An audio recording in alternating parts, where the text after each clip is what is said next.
It's a beautiful day out.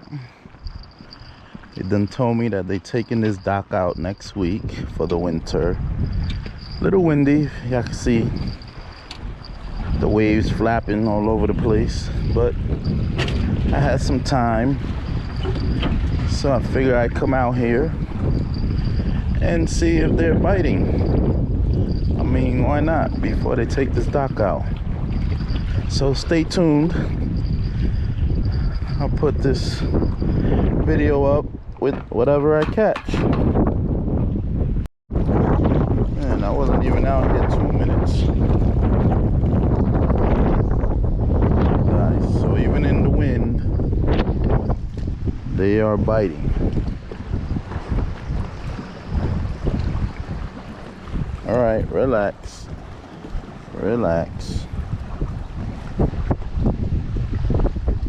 Get my towel out because you were slimy, little bastard.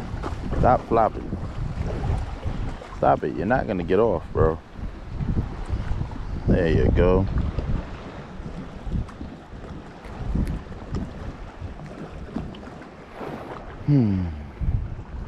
First catch of the day, guys. Nice size pickerel.